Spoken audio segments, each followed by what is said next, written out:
महिला प्रबोधन मंडळाद्वारे आयोजित संस्कार कवच या संस्कार मालिका अंतर्गत बालमित्रांनो, विजयापाध्यायाजी आज तुम्हाला भगिनी निवेदिताबद्दल सांगणार आहे. आयर्लंडच्या नोबल कुटुंबात मार्गारेट एलिझाबेथचा जन्म 28 ऑक्टोबर 1867ला झाला. मार्गारेट अतिशय कुशाग्र बुद्धीची होती. वडील धर्मोपदेशक होते, त्यामुळे घरी धर्मसभा, धर्मचर्चा होत असे. मार्गारेटच्या बालमनावर हे धर्मसंस्कार झाले. अगदी 15-17 वर्षातच मार्गारेटने सगळेच धर्मग्रंथ वाचले होते. त्याचं गहन अध्ययन केलं होतं. पण त्यांच्या मनात अजूनही काही प्रश्न होते, ज्याचे उत्तर तिला सापडेना.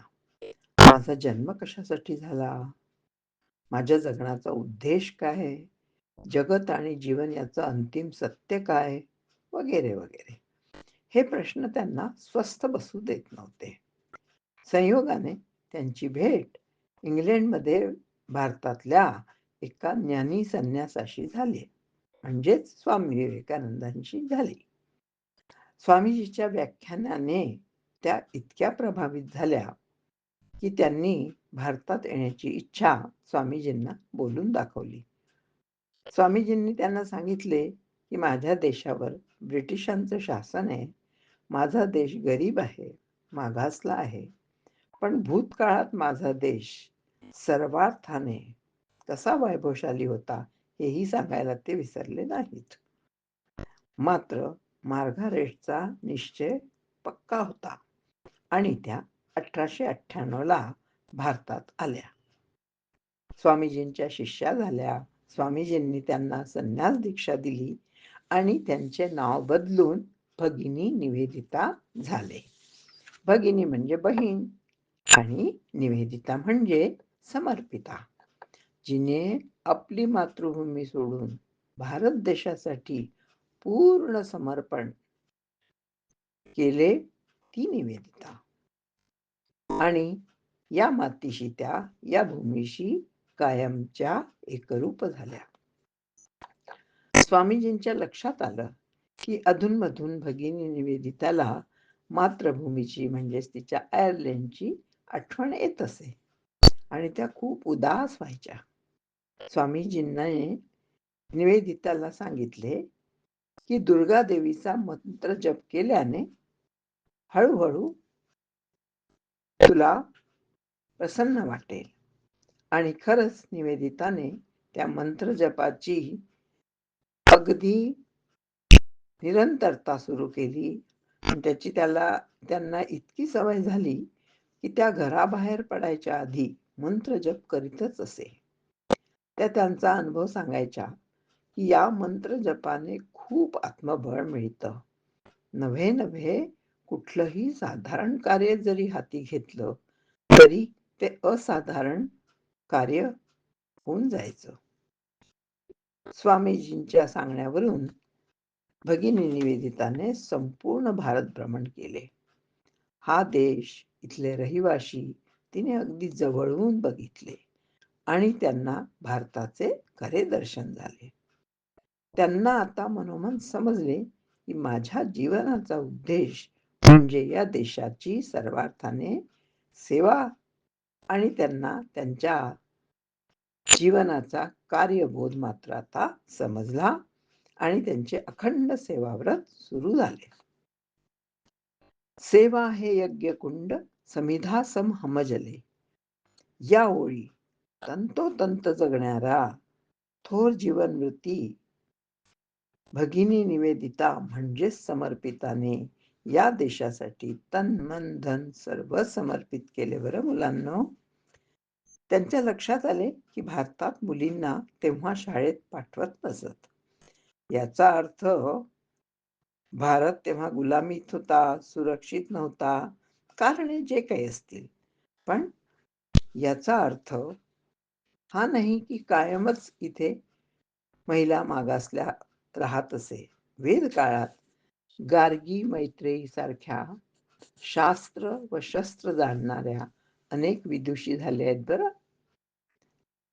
भगिनी निवेदितांनी मुलींच्या पालकांना मुलींच्या शिक्षणाचे महत्त्व पटवून दिले आणि मुलींची शाळा सुरू झाली. या शाळेचे उद्घाटन परमपूज्य रामकृष्ण परमहंसांच्या पत्नी शारदामाच्या शुभ हस्ते झाले. वंदे मातरम ही प्रार्थना गीत सुद्धा सर्वप्रथम निवेदितांनीच शाळेत सुरू केली. महिलांना आपल्या अधिकारांसाठी जागरूक केले, त्यांना संघटित केले आणि देशाच्या स्वातंत्र्य लढ्याशी जोडले. सर्वांमध्ये देशभक्ती जागृत केली, समाज सुधार केले. त्या काळात कलकत्त्यात प्लेग ही अतिशय महामारी आली होती. त्याची इतकी साथ होती की लोक किडामुंगीसारखे पटापट मृत्यू पावत बरं. त्या संकटकाळी भगिनी निवेदिताने जीव धोक्यात टाकून घरोघरी जाऊन रुग्णांची खूप सेवा केली. अतिवृष्टी आणि दुर्भिक्ष असताना आईच्या मायेने सुद्धा त्यांनी खूप सेवा केली. क्रांतिकारकांच्या संघटनांना आर्थिक मदत केली. भारतीय जीवनाच्या प्रत्येक क्षेत्रात म्हणजे सांस्कृतिक, सामाजिक, आर्थिक, कला, विज्ञान, साहित्य, शिक्षा, स्वतंत्रता आंदोलन या सगळ्यांसाठीच त्यांनी खूप अभूतपूर्व कार्य केले. बालमित्रांनो, एका विदेशी धर्तीवर जन्माला आलेली मार्गारेट, प्रगत समाजात वाढलेली मार्गारेट त्या काळच्या अभावग्रस्त भारतात येते आणि या भारतभूमीशी कायमशी समरूप होते. आज आपल्याच देशाचे मूळ रहिवासी आपल्याच देवी देवतांना, धर्मसंस्कृतींना नावे ठेवतात, प्रश्नचिन्ह लावतात. काय म्हणावे याला? मुलांनो, देशप्रेम शिकावे निवेदिताकडून, समर्पण भाव शिकावे निवेदिताकडून, धैर्य, साहस, आत्मविश्वास, दृढनिश्चय शिकावे भगिनी निवेदिताकडून. बालमित्रांनो, तुम्ही एक गोष्ट कायम लक्षात असू द्या, की एकच ध्यान. बालमित्रांनो, एक गोष्ट कायम लक्षात असू द्या, राष्ट्र सर्वोपरी. जगाच्या पाठीवर तुम्ही कुठेही गेलेत ना, तरी या भारतभूमीच्या मातीचा सुगंध तुमच्या मनात कायम दरवळत राहो. जिथे आहात, जेही काम करता, प्रत्येकाने ते पूज्य भावनेने आणि कर्तव्यनिष्ठेने केले तर हीच खरी देशसेवा आहे बरं मुलांनो.